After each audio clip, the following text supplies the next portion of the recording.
자, 그럼 레리 윌리엄스와 남석관님의 전략을 콜라보하면 어떤 현상이 발생할까요? 자, 1995년에 를 이렇게 빨간색 원으로 표시한 겁니다. 자, 97년입니다. 자, 98년도입니다. 자, 98년도도 잡아낼 수 있는 겁니다. 이렇게 대세 상승을 먹을 수 있는 거죠. 자, 2005년도 마찬가지입니다. 자, 2007년 마찬가지입니다. 자, 2008년도 마찬가지입니다. 자, 2015년도 마찬가지입니다. 2017년도에도 마찬가지죠. 시장 동향을 오랫동안 관찰한 사람으로서 이것만은 자신있게 말할 수 있다. 각 10년마다 주기적으로 나타나는 이 양상보다 주식시장을 더 잘 말해주는 것은 이 세상에 없다.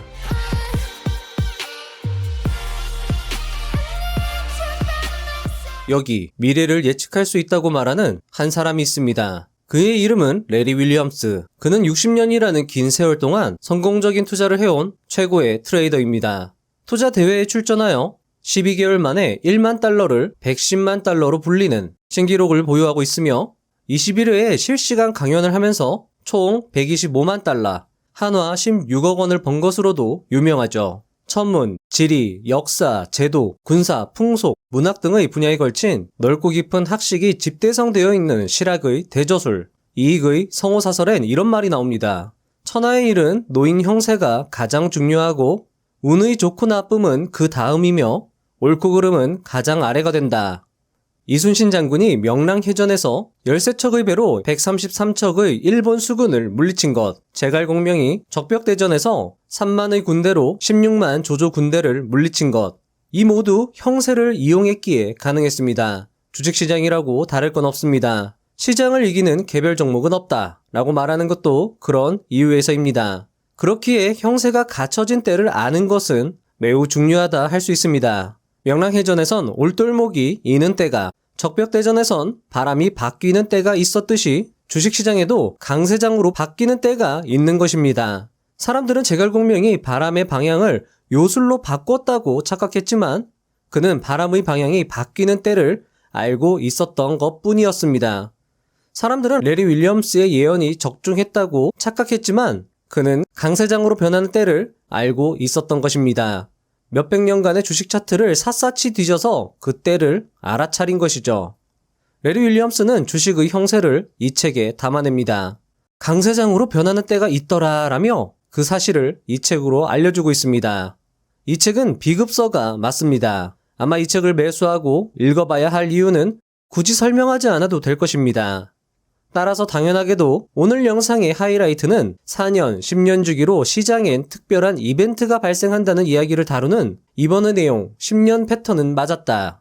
8번의 내용, 너무 쉬운 4년 현상, 10번의 내용, 놀라운 10월 효과가 될 것입니다. 하지만 이 외에도 알찬 내용들을 많이 다루고 있으니 영상을 찬찬히 봐주시면 좋겠습니다. 자, 여러분들은 어쩌면 10년이나 4년은 너무 먼 이야기라고 생각하실 수도 있겠지만 제가 말씀드렸던 것처럼 이 외에도 5년차, 7년차, 8년차 주기별로 나타나는 특징들을 레리 윌리엄스가 잘 설명하고 있기 때문에 오늘 영상을 보시고 책을 읽으시면 여러분들의 투자에 많은 도움이 될 거라 생각이 됩니다.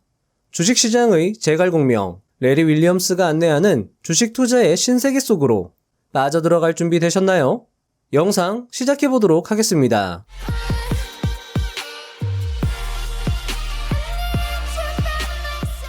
1. 그땐 몰랐지만 지금은 안다. 나는 1962년부터 주식시장의 진실을 탐구하기 시작했다. 내가 공부한 자료에는 흥미로운 책들이 포함되어 있었다. 앤서니 비스와 에드거 로렌스 스미스가 쓴 인간 활동의 조류라는 책이다. 이 책이 말하는 요점은 미국 주식시장과 경기에 10년 주기 패턴이 있다는 것이었다. 그들에 따르면 대다수 주식시장의 고점은 매년 10년의 후반에 나타난다. 다시 말해 1996년이나 1929년처럼 끝자리가 6에서 9로 끝나는 해에 주식시장의 고점이 나올 가능성이 높다는 것이다. 1900년대 초반까지 거슬러 올라가 주기를 살핀 후 이런 주장을 한 것이다. 당시 나는 주기라는 것이 실제로 통할 것이라는 확신이 없었다. 하지만 나는 미래에도 그 두 사람이 말한 패턴이 유지될지 궁금했다. 그때는 모르지만 지금은 확실히 안다. 10년 패턴이 주식시장이 상승하거나 하락하는 때를 가장 그럴듯하고 논리적으로 잘 알려준다는 것이다. 여러분들은 아직도 회의적으로 생각하실 수도 있습니다. 저도 그래요. 아니 10년 패턴이 어디 있겠어.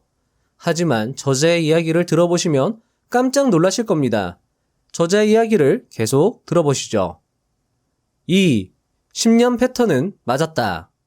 가비스와 스미스의 말대로 1987년과 1989년에 폭락이 나왔다. 그리고 누구도 잊지 못할 해인 1999년은 나스닥 급등의 고점이자 기술 종목이 꺾인 76% 조정의 시작이었다. 이 조정으로 수많은 개인 투자자, 전문 투자자, 뮤추얼 펀드가 쓸려나갔다. 나는 이런 패턴에 흥미를 느꼈고 과거를 샅샅이 조사하기 시작했다. 그리고 또 다른 패턴이 있음을 알게 되었다. 지난 100년의 역사를 되짚어봤을 때 이상적인 매수 지점은 2나 3으로 끝나는 해에서 나왔다는 것이다. 1903년, 1912년, 1913년, 1922년, 1923년에 탁월한 매수 기회가 있었다. 궁극적 매수 지점이 나온 때는 1932년이었다. 1972년, 1992년도 좋은 매수 기회였다. 이 해에만 투자했다면 계속 주식을 매수하는 쪽을 택한 사람들보다 훨씬 나은 수익률을 올렸을 것이다. 내게 이 사실은 대단히 놀라운 한편 미국 주식시장이 어떤 경향이 있다는 확고한 증거이기도 하다. 최고의 매수 기회가 발생한 시기를 말해주는 경향 말이다. 그런 시기는 대개 10년 단위의 초반, 즉 2나 3으로 끝나는 해에 나타난다. 자, 여러분들. 이 책이 쓰여진 건 2002년경입니다. 자, 그럼 이제 그의 말이 통하는지, 그리고 우리 주식시장에도 적용이 되는지 한번 살펴보도록 하겠습니다. 우리나라 주식시장은 미국 시장과 상당한 연관관계가 있으니 그의 주장이 맞다면 우리나라 시장에도 적용이 가능할 것입니다. 그의 주장이 맞다면 최적의 매수 타점은 2002년, 2012년, 2022년이 될 것입니다. 뒤에도 나오겠지만 그는 주식 매수 적기를 10월달이라고 말하고 있기 때문에 각 연도의 10월달을 체크해 보도록 하겠습니다. 레리 윌리엄스의 주장대로 매수 타점을 한번 잡아보겠습니다. 자, 해당 화면은 트레이딩 뷰라는 사이트에서 이 코스피 전체 시계열 차트를 나타낸 겁니다. 자, 그럼 우리가 뒤에 숫자가 2로 끝나는 해에 투자 적기가 나왔다고 했으니까 한번 살펴보도록 하겠습니다. 1992년도를 한번 보겠습니다. 자, 그리고 레리 윌리엄스는 10월이 매수 적기라고 이야기를 했으니까 10월달로 가보겠습니다. 뒤 숫자가 2로 끝나고 10으로 1992년 10월달입니다. 자, 어떠신가요? 저점 같아 보이시나요? 자, 그리고 나서 또 뒤가 2로 끝나고 10월달로 가보겠습니다. 그러면 2002년 10월달로 가면 되겠죠. 자, 이 지점이고요. 다음 2012년 10월달로 가보겠습니다. 자, 그리고 마지막 2022년 10월달로 가보겠습니다. 자, 여러분들 어떠신가요? 레리 윌리엄스의 말이 맞는 것 같으신가요? 자, 이 지점 확실히 저점으로 보입니다. 자, 이 지점도 마찬가지죠. 이렇게 위에 대세 상승을 먹을 수 있는 자리가 맞습니다. 자, 이 지점도 보면은요, 횡보 구간을 거쳤지만 이렇게 대세 상승 전에 저점 구간인 걸 확인할 수 있습니다. 자, 여기도 마찬가지죠. 지금 여기에 상승분을 충분히 먹을 수 있는 자리로 확인이 됩니다. 자, 레리 윌리엄스의 말대로 하면 이런 지점은 최소한 피해갈 수 있다는 겁니다. 이게 대단한 발견이라는 거죠. 자, 어떠신가요, 여러분들? 자, 일단 저점 부근을 잡아냈다라는 건 인정할 수밖에 없는 사실이었습니다. 게다가 이 정도의 정확도를 보이는 패턴이라뇨. 60억 자산가 강원국 님이 이 책을 비급서라고 극찬한 이유가 이해가 되는 부분입니다. 소름 돋는 저자의 이야기는 계속됩니다. 3. 과거가 곧 미래다. 투자가 이렇게 쉽다면 얼마나 좋겠는가. 그래도 주식시장에서 크게 투자해야 할 시기에 대한 개념을 아는 것은 분명 도움이 된다. 그에 대한 나의 생각은 2나 3으로 끝나는 해에 엄청난 매수 지점이 나올 가능성이 높다는 것이다. 알고 보면 이렇게 단순하다. 나는 2001년 여름에 이 책을 쓰기 시작했다. 당시 나는 나의 이론대로 2002년 중반과 말, 그리고 2003년 말에 매수 지점이 나올 것이 분명하다고 생각했다. 나는 전국으로 강연을 다니면서 투자자들에게 주식을 살 드문 기회가 찾아올 것이라고 말했다. 자, 참고로 그의 주장은 딱딱 들어맞았습니다. 시장 동향을 오랫동안 관찰한 사람으로서 이것만은 자신있게 말할 수 있다. 각 10년마다 주기적으로 나타나는 이 양상보다 주식시장을 더 잘 말해주는 것은 이 세상에 없다. 4.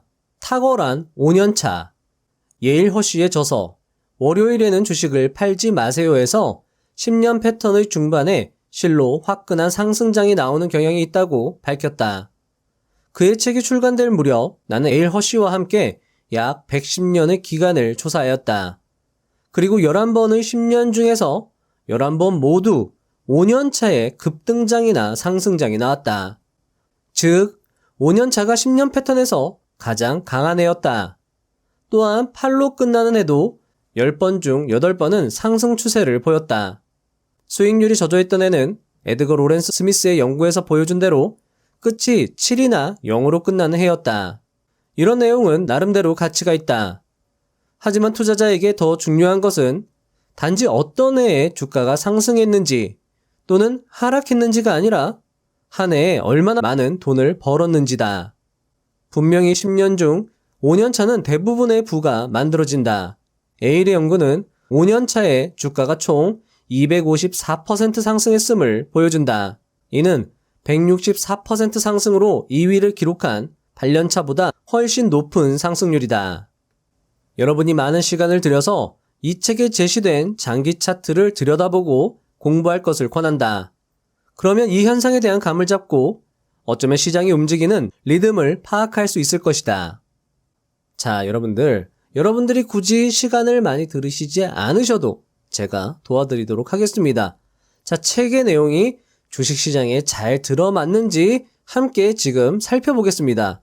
자, 저자는 5년차가 가장 좋고 그 다음이 8년차라고 이야기를 했습니다.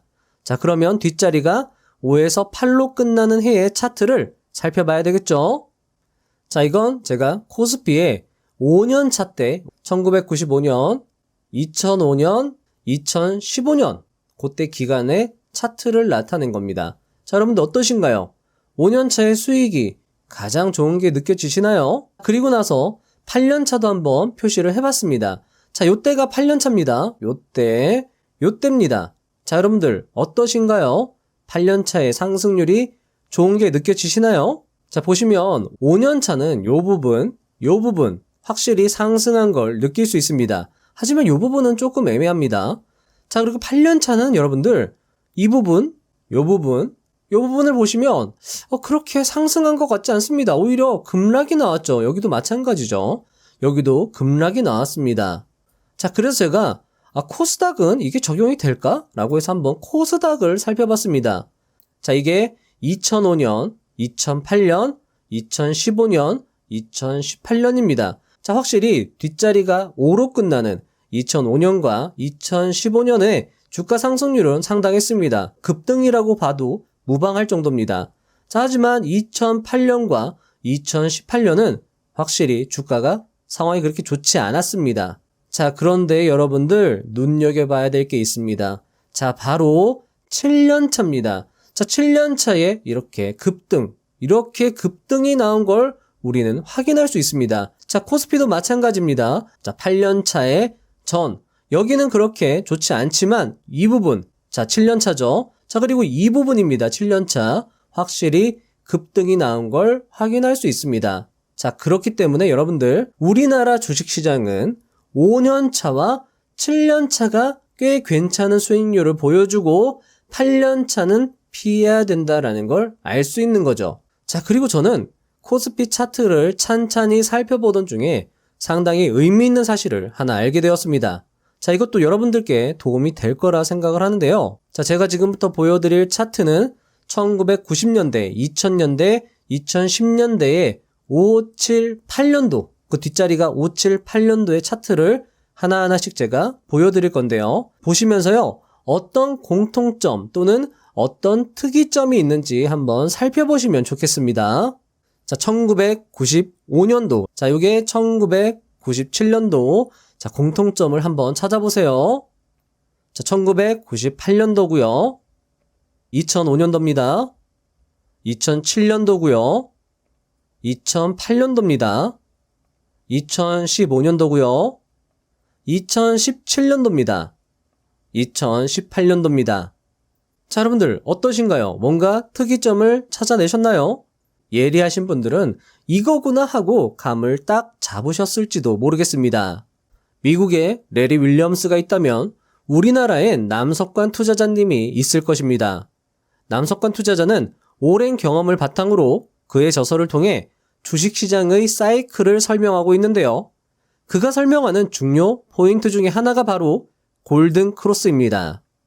즉 20일, 60일 이평선이 골든 크로스를 형성하면 장기 상승 추세로 간다고 말했죠. 자, 그럼 레리 윌리엄스와 남석관님의 전략을 콜라보하면 어떤 현상이 발생할까요? 자, 1995년에 제가 골든 크로스를 이렇게 빨간색 원으로 표시한 겁니다. 자, 어떠신가요? 자, 어느 정도 여러분들이 상승 타점을 잡아낼 수 있겠죠? 자, 97년입니다. 어떠신가요? 역시나 어느 정도 잡아낼 수 있는 겁니다. 자, 98년도입니다. 자, 98년도도 여러분들 잡아낼 수 있는 겁니다. 이렇게 대세 상승을 먹을 수 있는 거죠. 그리고 98년도에도 여러분들 주가가 이렇게 올라갔습니다. 자, 2005년도 마찬가지입니다. 확실히 상승 추세를 보이고 있고 골든 크로스를 확인한다면 더 좋은 타점을 잡아낼 수 있는 거죠. 자, 2007년 마찬가지입니다. 자, 2008년도 마찬가지입니다. 자, 2015년도 마찬가지입니다. 2017년도에도 마찬가지죠. 자, 2018년도는 어떤가요? 2018년도는 아예 우리가 걸러낼 수 있는 겁니다. 오히려 이때 타점을 잡아낼 수 있는 거죠. 자, 어떠신가요? 레리 윌리엄스와 남석관 투자자의 조합은 의미 있는 상승 지점을 나타내고 있습니다. 자, 그런데 8년차가 좋았다고 했잖아요, 레리 윌리엄스가. 그런데 오히려 7년차가 더 좋았습니다. 레리 윌리엄스가 틀린 걸까요? 5. 확실한 7년차. 명백히 어떤 해는 다른 해보다 주식을 매수하기에 더 낫다. 나의 연구는 최고의 해, 가장 폭발적인 상승이 나오는 해, 상당한 상방 움직임이 나올 가능성이 가장 높은 해를 찾는 데 초점을 맞췄다. 1960년에 굴드가 제시한 이정표는 7로 끝나는 해가 주요 매수 지점임을 알려주었다. 실제로 1977년, 1987년, 1997년에 주가가 크게 상승했다. 이는 우연에 불과한 것일까? 이 해들은 각각 투자자들에게 탁월한 연말 매수 지점을 제공했다. 내가 보기에 이는 단순한 우연이 아니다. 나는 전반적인 경기 주기나 경기 순환과 관련하여 무언가가 있다고 생각한다. 단지 무작위적인 수치 변동이라고 보기에는 이 패턴이 너무 많이 반복되고 있었기 때문이다. 자, 여러분들 제가 7년차만 가져와 본 겁니다. 1997년도 상승, 2007년도 명백한 상승이죠. 자, 2017년도도 명백한 대세 상승이라고 할 수 있습니다. 6. 종합해 본다면 모든 것을 감안할 때 6년차 초에 주식을 매수한 경우 8년차까지만 기다리면 돈을 벌 수 있었다. 반면 9로 끝나는 해에 매수했다면 평균적으로 거의 5년을 기다려야 이익을 낼 수 있었다. 이처럼 주식시장에서 진입과 탈출의 타이밍은 대단히 중요하다. 자, 여러분들 형세가 가장 중요하다라고 말씀을 드렸죠. 레리 윌리엄스도 그게 정말 중요하다라고 강조하고 있는 겁니다. 나는 10년 주가 패턴을 따르는 것이 투자에서 우위를 획득하는 한 가지 방법이라고 믿는다. 다만 2001년부터 2010년까지 첫 10년 동안을 살펴서 이 패턴이 얼마나 밀접하게 반복되는지 확인할 수 있다.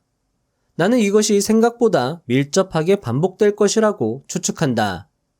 중요한 테스트는 2005년 이후 이루어진다.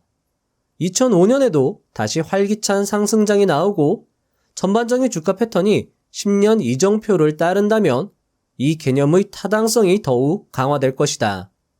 그러면 투자자들은 보다 자신있게 이 개념을 앞으로 수십 년 동안 투자의 전반적인 지침으로 삼을 수 있을 것이다. 자, 여러분들, 저자가 이 책을 2002년경에 발표했기 때문에 스스로도 자신의 주장이 들어맞을까라는 의문이 들었을 겁니다. 그리고 그의 주장을 검증한 우리는 그에게 이렇게 말해줄 수 있겠네요. 레리 윌리엄스, 당신의 주장은 잘 들어맞았습니다. 애써서 조사한 내용을 알려줘서 고마워요. 라고요. 책에는 레리 윌리엄스가 조사한 표, 차트, 그리고 좀 더 구체적인 자세한 설명들이 있었습니다. 그냥 알고 사용하는 것과 제대로 이해하고 사용하는 것은 분명 차이가 있을 것입니다. 저는 여러분들이 책을 매수하고 보유하신 다음에 두고두고 읽으시면서 투자의 이정표로 이 책을 활용하시면 좋을 것 같습니다. 책장에 꽂힌 이 책을 볼 때마다 그의 주장이 생각날 테니까요. 자, 여러분들, 제가 다시 한번 말씀을 드리겠습니다. 자, 레리 윌리엄스의 전략이 상당히 의미 있는 게 뭐냐면요. 5개년도, 7개년도, 8개년도입니다. 5, 7, 8. 5, 7, 8. 자, 여기서 여러분들 의미가 있었던 건 뭐였죠? 아까도 말씀드렸습니다. 5, 7, 8의 상승장을 잡아낼 수 있었고요. 자, 최소한 우리는 이 지점을 피해갈 수 있었다라는 겁니다. 이 지점들을 다 피해갈 수 있었다라는 겁니다.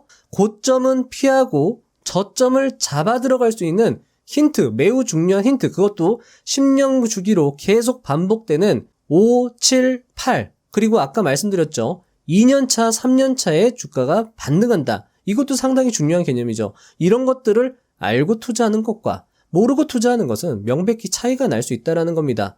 자, 그리고 제갈공명도 마찬가지고 이순신 장군님도 마찬가지죠. 예측을 한 게 아니에요. 그때 그 즈음에 그런 현상이 발생된다라는 걸 알고 있었던 겁니다. 그러니까 그걸 활용해서 어떻게 했죠? 작은 병력으로 큰 군대를 물리쳤던 거죠. 자, 이것도 마찬가지입니다.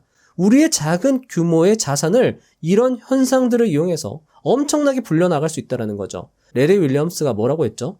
5개년도 차에 대부분의 부가 만들어지더라. 주식시장에서 5개년도 차에 많은 부자가 만들어지더라 라고 이야기를 하고 있는 겁니다. 자, 그럼 여러분들 어떻게 해야 되죠? 5개년 차에 여러분들도 부자가 되면 된다라는 거죠. 자, 지금이 2023년입니다. 자, 그러면 여러분들은 2025년도를 한 번쯤 노려볼만 하다라는 거죠. 물론 저 역시 미래를 예측할 수 있다라고 장담은 할 수 없습니다. 하지만 여러분들이 오늘 들은 내용들 그리고 책을 읽어보시면서 느낀 것들을 바탕으로 잘 판단을 해보시면 좋을 것 같습니다. 자, 여기까지도 사실 대단한데 이게 끝이 아닙니다. 그의 핵심 주장 4년 현상이 이어집니다. 7. 4년 현상. 각 10년의 5년차와 7년차에 나오는 매수기에는 놀라운 이정표다. 하지만 우리에게는 보다 구체적인 것이 필요하다. 결국은 주식을 사거나 팔아야 할 정확한 주 또는 날뿐 아니라 정확한 시간도 알아야 하기 때문이다. 이 모든 것을 100% 완벽히 알아내는 것은 무리지만 그래도 다양한 도구를 활용하면 최선의 시간을 파악하는 일에 훨씬 더 가까이 다가가는 일은 가능하다. 내가 차트에서 파악한 사실은 1962년, 1966년, 1970년의 고점 사이에 4년의 간극이 있다는 것이었다. 혹시 누구도 말해주지 않은 반복적인 패턴이 작동하는 것은 아닌지 궁금해졌다. 아버지는 언제나 내가 삶에서 이룰 성공은 지능보다 노력과 운 덕분일 거라고 말했다. 나는 그 말을 염두에 두고 그때까지 수집한 모든 차트를 들여다보기 시작했다. 실제로 뭔가가 있었다. 1962년도까지 거슬러 올라가 보니 4년 전인 1958년에도 주요 저점이 나왔다. 이 사실은 나를 흥분시켰다. 그 다음으로 나는 4년을 더 거슬러 올라가 1954년의 차트를 살펴보았다. 거기에도 또 다른 강세장의 시작점이 있었다. 다른 차트를 보니 다들 그렇게 반복되고 있었다. 8. 너무 쉬운 4년 현상. 4년 현상은 너무나 단순해서 아이도 이해할 수 있다. 예를 들어 매수 지점이 나온 1986년 10월에 4년을 더하기만 하면 된다. 그러면 14살짜리 아이도 1990년 가을에 시장의 저점이 나올 것이라고 예측할 수 있다. 나는 연구의 일환으로 1858년 이후에 모든 해에 걸쳐 4년 주기를 따져보았다. 그 결과 86%의 경우 반복되는 4년 패턴과 완벽하게 들어맞도록 주가가 바닥을 쳤다는 사실을 확인했다. 이런 정확도는 주식시장에서 접하기 대단히 어렵다. 이는 명백히 무작위성을 넘어선 뭔가가 관련되어 있음을 암시한다. 4년 현상은 너무나 오랫동안 대단한 영향을 미쳤다. 이 사실은 앞으로도 오랜 기간에 걸쳐 4년 현상이 계속 발동된 것임을 강력하게 시사한다. 이처럼 단순한 패턴이 정교한 수학 모델보다 주요 시장 저점을 더 잘 예측한다는 것은 아이러니한 일이다. 어떤 사람들은 이 패턴이 대선 주기와 관련이 있을지도 모른다고 생각한다. 실제로 대선 주기는 4년 현상과 딱 맞아떨어진다. 또 다른 사람들은 그것이 10년 패턴의 일부라고 말한다. 하지만 나는 그 원인을 모른다. 이 현상이 발생하는 원인에 대해 몇 가지 추론을 제시할 수는 있다. 하지만 그런다고 해서 달라질 게 있을까? 일어나는 일 자체를 아는 것으로 충분하다. 시장은 너무나 자주 정확한 때에 너무나 많은 바닥을 형성했다. 굳이 이유를 따질 필요는 없다. 나는 그냥 있는 사실을 그대로 받아들일 것이다. 있는 건 있는 거니까. 아주 간단한 문제다. 자, 여러분들, 저자는 저점이 4년마다 반복된다라고 이야기를 했습니다. 자, 그러면 코스피를 가지고 살펴보도록 하겠습니다. 자, 보시면 여기가 저점이었습니다. 대충 98년 10월 달로 한번 설정을 해볼게요. 자, 저점이라는 건 동시에 매수 지점이라는 것과 같은 말입니다. 98년도 10월을 저점으로 설정하겠습니다. 자, 그리고 저자의 말대로 4년 뒤의 지점을 한번 보겠습니다. 자, 그러면 2002년도 10월이 되겠죠? 자, 어떠신가요? 자, 저점이 맞을까요? 지금 요 수준으로 봤을 땐 확실히 저점 부근인 걸 알 수 있습니다. 자, 그리고 나서 그 다음 4년을 보겠습니다. 2006년 10월입니다. 자, 이때가 여러분들 어떠신가요? 이 수준으로 봤을 땐 저점이 맞습니다. 자, 그리고 나서 4년, 2010년도 10월을 가보겠습니다. 자, 이때죠. 자, 이때 저점이 맞나요? 자, 조금 애매합니다. 하지만 이때 샀어도 우리는 추가 상승분을 먹을 수 있습니다. 자, 어쨌든 이 4개년도 개념은 저점, 그러니까 매수 타점을 결정하는 데 의미가 있다라는 겁니다. 자, 그리고 나서 2014년도 10월로 가보겠습니다. 자, 여러분들, 저점인가요? 자, 이때 샀어도 우리는 이만큼의 상승분을 먹을 수 있었습니다. 자, 2018년도로 가보겠습니다. 자, 어떠신가요? 자, 요때는 조금 애매합니다. 자, 하지만 앞에서 제가 뭐라고 말씀드렸죠? 뒷자리가 8로 끝나는 건 우리나라 시장에서는 잘 안 맞다고 이야기를 드렸으니까 요건 패스하는 것도 괜찮겠네요. 자, 그리고 나서 4를 또 더해보겠습니다. 2022년도 10월 달로 가보겠습니다. 자, 요 지점입니다. 자, 여러분들 어떠신가요? 저점인가요? 저점 부근으로 볼 수 있습니다. 이만큼의 상승분을 먹을 수 있으니까요. 자, 어떠신가요, 여러분들? 저점을 잡아냈나요? 그리고 이게 만약에 저점이라고 한다면, 자, 앞에서 말씀드렸던 것처럼 골든 크로스를 확인한다면 우리는 조금 더 정확한 시점을 잡아낼 수 있을 겁니다. 자, 저자의 이야기를 계속 들어보겠습니다. 9. 142년의 성공 비결. 나는 1854년까지 거슬러 올라가 주가를 확인했다. 이 4년 현상은 1858년부터 발동된 것으로 보인다. 그리고 이 방법은 실제로 정확하게 맞아떨어졌다. 마이클 조던도 이보다 정확하지 않았다. 4년마다 거의 로봇처럼 이 현상이 작동된 것이다. 즉, 이전 100년 동안 그랬던 것처럼 이 현상은 두 번째 100년 동안에도 통하고 있다. 분명 우리는 과거에서 많은 것을 배울 수 있다. 내가 얻은 교훈은 4년 현상을 토대로 시장의 저점을 예상할 수 있다는 것이다. 10년 패턴은 다소 포괄적이다. 하지만 4년 패턴에 맞추면 초점을 크게 좁혀서 가장 좋은 기회를 골라낼 수 있다. 10. 자, 이 부분도 중요합니다. 놀라운 10월 효과. 마크 트웨이는 이렇게 말했다. 10월은 주식에 투자하기 특히 위험한 달 중 하나다. 위험한 다른 달로는 7월, 1월, 9월, 4월, 11월, 5월, 3월, 6월, 12월, 8월, 2월이 있다. 마크 트웨인이 몰랐던 사실은 그의 농담이 실제로 대부분의 시장 저점이 나오는 때를 정확하게 지적했다는 것이다. 지난 30년 동안 주요 매수 지점은 대부분 10월에 시작되었다. 이 지점은 평균적으로 4월에서 5월까지 연장되는 상승으로 이어졌다. 뒤이어 주가는 대개 정체나 횡보하고 심지어 하락했다. 일부 경우에는 교착 상태에 빠지거나 다음 10월 저점까지 큰 폭으로 하락했다. 이는 시장이 몇 번이고 해를 거듭하면서 드러낸 상당히 강력한 경향이다.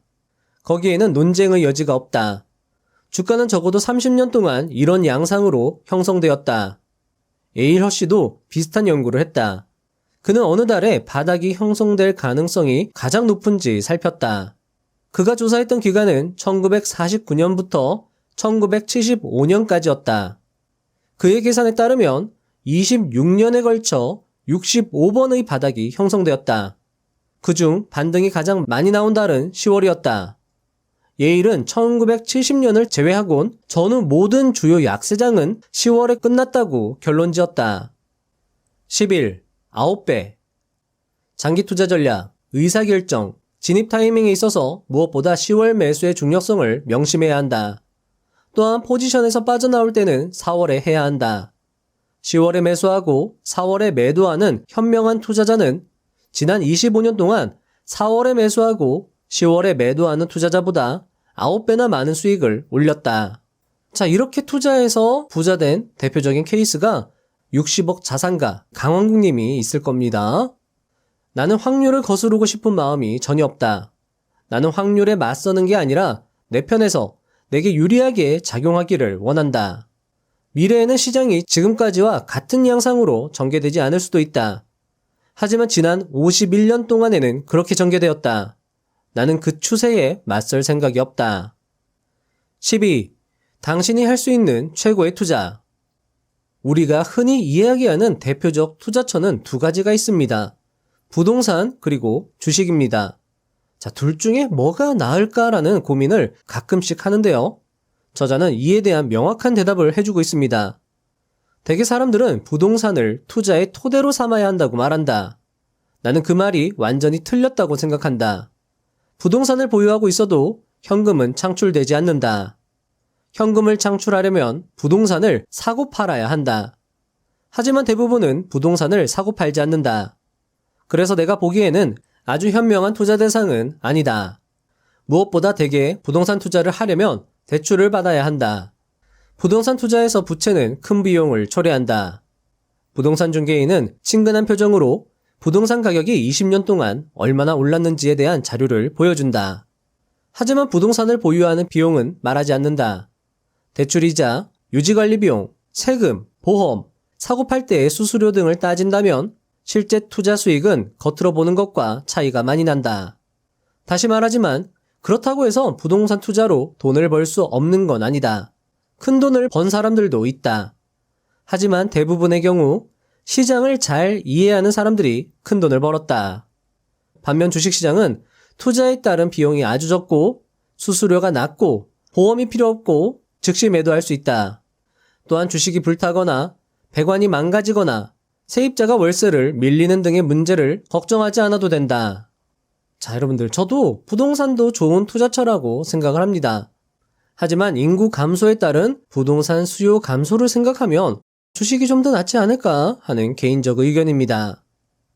13. 좋은 종목을 고르는 방법. 책의 초반부는 좋은 주식을 투자하는 때에 초점이 맞춰져 있습니다. 하지만 책의 후반부는 좋은 주식을 고르는 방법에 대한 이야기를 해주고 있는데요. 때와 장소를 적절히 알려준다는 점에서 이 책의 구성이 참 잘 되어 있다라고 생각이 됩니다. 검증된 투자 고수 레리 윌리엄스의 좋은 주식을 고르는 법 시작해 보도록 하겠습니다. 주식은 결국 가치를 따라가게 되어 있다. 따라서 해당 종목의 가치를 살피는 것이 중요하다. 가치를 살피는 7가지 척도는 다음과 같다.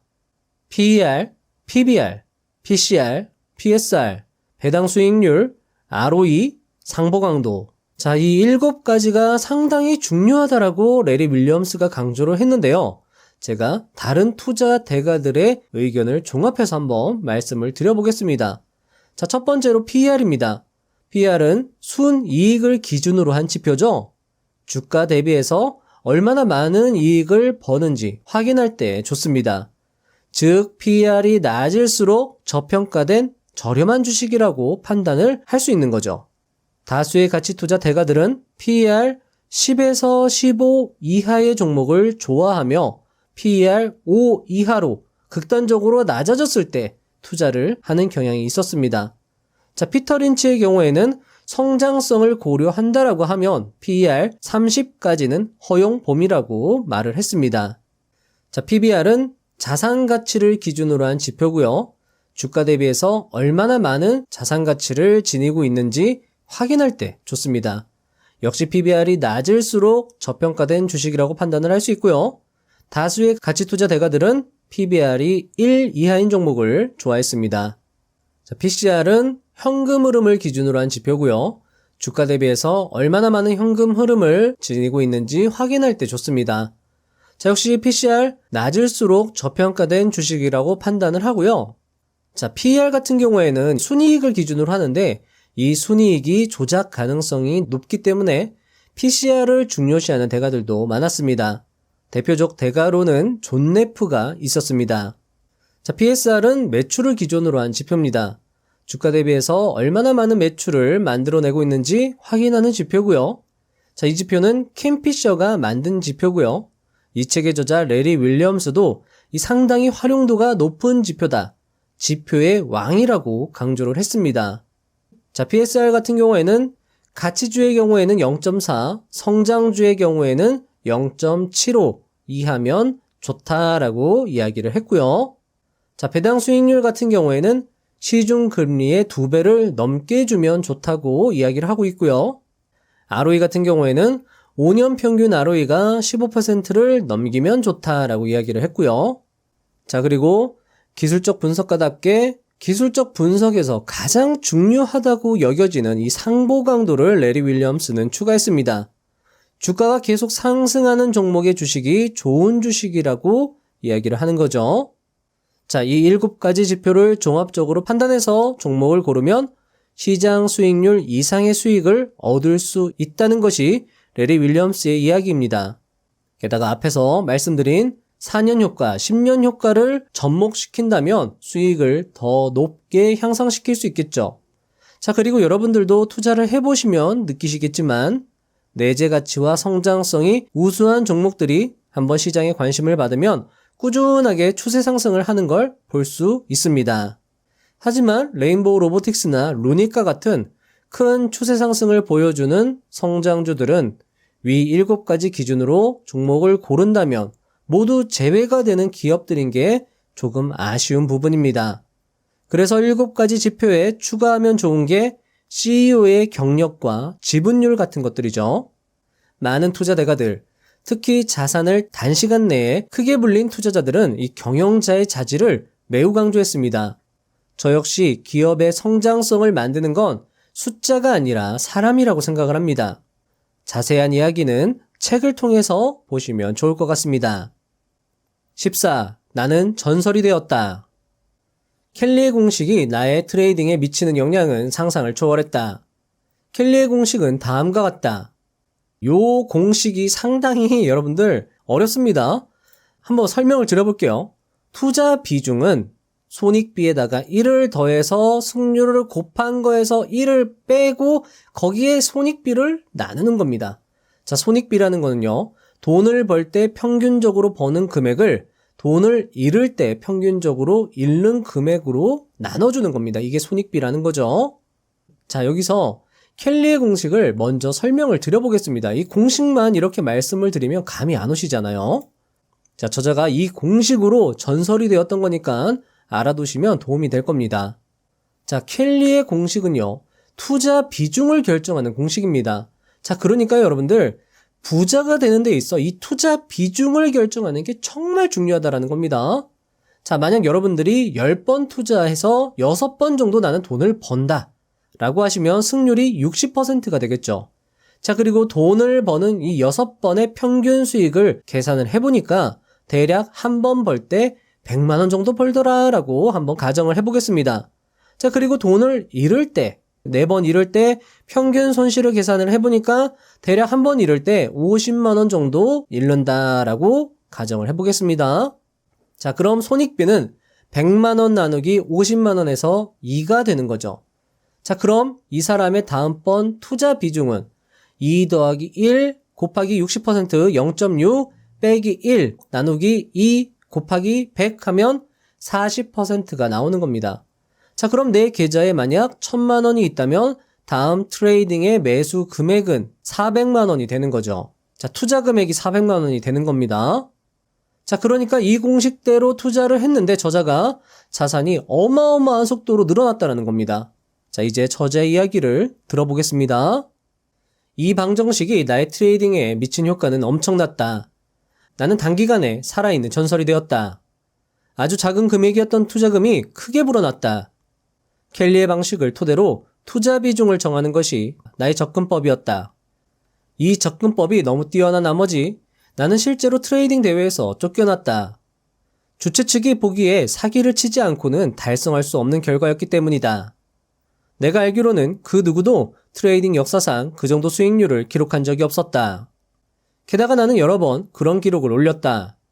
그것은 요행이나 행운 덕분이 아니었다. 나의 투자 방식은 혁명적이었다.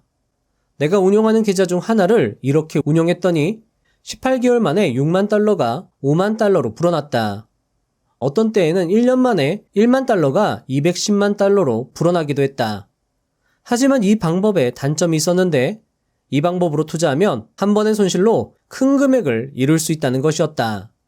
자, 여러분들, 켈리의 공식이요, 소액의 금액을 순식간에 불리는데 이 상당히 도움이 됐다라고 이야기를 하고 있습니다. 자, 만약 어느 정도 승률이 올라와 있고, 자, 그런데 투자 금액은 소액이다라고 하시는 분들은 한 번쯤 해볼 만한 투자 기법이라는 거죠. 하지만 큰 손실이 날 수 있다라고 이야기를 하고 있으니까요, 켈리의 공식으로 도출된 비중을 좀 더 줄여서 투자하면 좋을 것 같기도 합니다.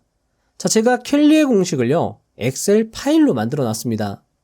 자, 요런 식으로 제가 만들어 놨거든요. 그러니까 여기 이제 10번 매매해서 내가 한 5번 정도 승률이 있다. 그리고 한 번 벌 때 한 60만 원 정도 벌고 잃을 때 한 30만 원 잃는다. 근데 총자산이 한 1억 정도 된다. 라고 하시면 투자 비중이 켈리의 공식에 따라서 25%가 되는 거고, 내가 다음번 1회 매매 금액을 2,500만 원으로 설정해서 투자를 하면 효과를 완전히 극대화시킬 수 있다라는 거죠. 요 파일은요, 여러분들, 자, 제 티스토리 블로그에 가셔가지고요, 제 티스토리 블로그 링크를 설명란에 남겨두겠습니다. 쭉 내리시면요, 자, 여기다가 제가 다운로드 받을 수 있게 해놨으니까 요거 여러분들 참고하시고요. 멤버십 여러분들은 별도로 제가 알려드릴 테니까요, 영상을 참고해 주시면 좋겠습니다. 자, 여기서 켈리의 공식에 대한 대안을 제시하지 않으면 레리 윌리엄스가 아니겠죠. 그는 이 공식에 대한 해법을 찾아내서 그것을 책으로 알려주고 있습니다. 레리 윌리엄스의 이야기를 들어보시죠. 15. 문제점을 개선한 자금 관리의 해법. 문제의 근원은 최대 손실 매매였다. 왜 그런지 설명하도록 하겠다. 이 개념은 아주 중요하다. 자, 여러분들, 중요하다고 강조한 개념을 제가 간단하게 설명을 드려보겠습니다. 자, 켈리의 공식의 치명적 단점은요, 승률이 올라갈수록 베팅 금액도 커진다라는 겁니다. 자, 여러분들, 제가 여기다가 승률 9에다가요, 손익비 2로 한번 계산을 해서 넣어보겠습니다. 자, 그러면요, 한 번 투자할 때요, 다음번 투자할 때요, 85%의 투자 비중으로 투자를 하게 돼 있거든요.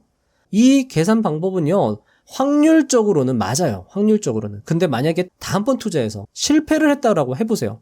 그럼 여러분들 8,500만 원 또는 엄청난 금액, 엄청난 비중으로 돈을 잃는 거고, 이걸 계속 반복하다가 계속 잃게 되면요, 계좌가 순식간에 녹아버린다라는 겁니다.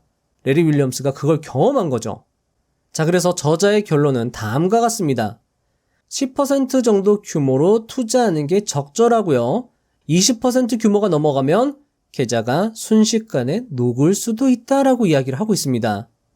카이스트 수학과를 최우등 졸업, 프린스턴대에서 조합론, 그래프 이론으로 박사를 한 분이 운영하는 12매스라는 채널에서 인생에 꼭 필요한 수학 스킬이라면서요. 위와 같은 영상을 설명을 하는데요. 이 영상에서는 다음과 같은 사실을 수학적으로 증명합니다. 아무리 승률이 높은 게임을 하더라도 몰빵을 하게 되면 결국 쪽박을 차게 된다. 자, 이 부분을 여러분들 잠시 들어보시죠. 일단 너무 좋은 게임이죠. 무한정 돈을 찍어낼 수 있는 게임이니까 이 게임을 1000번이 아니라 10,000번, 10만 번 계속 하고 싶겠죠. 그런데 이렇게 1000판을 해서 1000만 원 이상을 벌게 된다면 10만 원이라는 판돈이 너무 적었나 싶습니다. 판돈에 제한이 없으면 더 크게 베팅하고 싶어지죠. 이렇게 좋은 게임이라면 진작에 판돈을 10만 원이 아니라 20만 원, 30만 원, 100만 원 이렇게 늘려가면서 게임을 했다면 1000에서 2000 수준이 아니라 진작에 1억, 2억을 벌 수도 있지 않았을까, 이런 생각이 드는 것이 인지상정입니다. 판돈을 일정하게 가져가면 내가 따는 돈은 게임을 하면 할수록 선형적으로 증가하겠죠. 그런데 판돈을 계속 늘려가면 지수적으로 증가시킬 수 있지 않을까 하는 생각이 드는 거죠. 자, 바로 여기서 야수의 심장을 가진 사람들, 리스크를 좋아하는 사람들이 선택하는 행위는 전 재산을 몰빵하는 행위입니다. 레버리지, 고버스 이런 거 좋아하는 분들이죠. 가진 돈을 올인하는 겁니다. 그것도 모자라서 대출받아서 투자하시는 분들도 있죠. 야, 이렇게 좋은 게임을 왜 10만 원만 해? 계속해서 전 재산 몰빵하는 거죠. 그럼 그랬을 때 결과가 어떻게 되는지 한번 보시죠. 1000번 중에 곱하기 2배가 되는 게 530번 있었습니다. 그래서 2에 530제곱이 곱해지겠죠. 그리고 0.4배가 470번 있었습니다. 자, 이걸 계산기에 넣어보면 어떤 값이 나올까요? 2배를 60번이나 더 많이 하니까 수익을 얻었을까요? 전혀 아닙니다. 이거 계산해보면 3.2 곱하기 10의 마이너스 28승, 사실상 0이 나옵니다. 운이 좋은 케이스에서도 원금을 다 날려먹는다는 말입니다. 운이 나쁜 케이스는 말할 것도 없겠죠. 이렇게 기대값이 플러스인 게임을 하는데도 불구하고, 그리고 매턴 나는 기대값을 최대로 하는 베팅을 하는데도 결국 나는 매우 높은 확률로 쪽박을 찰 수밖에 없습니다. 아무리 기술이 좋은 타짜가 와서 포커를 치고 고스톱을 쳐도, 아무리 내가 카지노를 50% 이상의 확률로 이길 수 있는 블랙잭 카운팅 기법을 알고 있다고 해도, 게임에서 얼마나 베팅하면 되는지에 대한 기법을 모르고 있다면 나는 게임을 잘 하고 있는데 이상하게 내 자산, 내 칩은 계속해서 줄어들게 됩니다. 자, 이 영상 링크를 설명란에 달아둘 테니까요. 여러분들 이거 시간 나실 때 들어보시면 도움이 되리라 생각합니다. 자, 따라서 결론은 뭐다? 10% 비율로 투자해라. 몰빵하지 마라. 하지만 확신이 선다면 비중 베팅이 필요하다. 어떻게 비중 베팅하죠? 켈리의 공식을 활용을 해보라는 겁니다. 자, 이 정도로 결론을 내릴 수 있을 것 같습니다. 마치며 시간 관계상 책의 내용을 많이 다루지 못했는데요. 책에는 성공적인 장기투자법 총정리, 개별 종목에 대한 투자 심리, 구경제가 신경제다, 미래의 유망한 섹터 등 도움이 되는 내용이 많았습니다. 책을 읽어보시면 도움이 될 것이라 생각됩니다. 어느 날 와이프가 이 영상을 다시 듣고 있더라고요. 보기에는 9등급에서 1등 됐다면 대단히 높아 보이지만 4등급에서 1등 되는 건 9등급에서 1등 되는 건 노력 차이는 똑같아요. 아무것도 아니라고. 하냐 안 하냐 차이지, 얼마나 열심히 하냐 열심히 안 하냐 차이도 아니라고. 여러분들이 1년 동안 열심히 할 생각을 하지 말라니까. 열심히 하시면 안 돼. 열심히 하지 말고 그냥 하면 돼요. 왜? 이 세상에 90%는 열심히 안 하거든.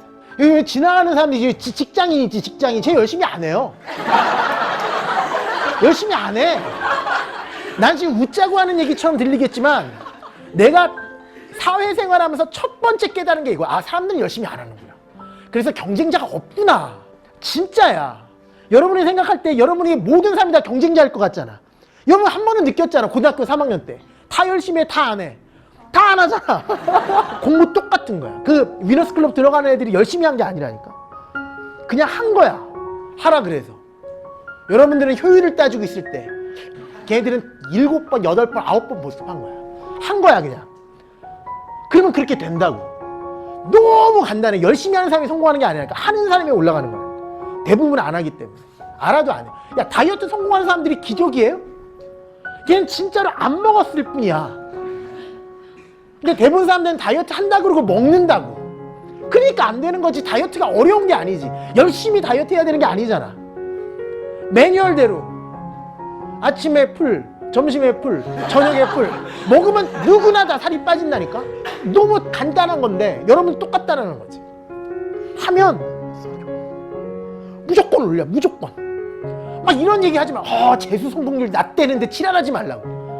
다 낫지. 왜? 아까 내가 얘기했잖아. 다 안 하니. 그것만 그냥 하면 되는 거라고. 그러니까 막 재수를 성공하려면 난 죽어볼까 막 이러지 말라고. 그렇게 굳이 여러분 스스로에게 스트레스 주지 말고 그냥 하면 돼. 수학은 어떻게 하면 된다? 하나씩 다 설명할 수 있을 정도로 다 이해하고 계시면 끝이다 라는 거지. 그 정도의 대가리는 다 가지고 있으니까.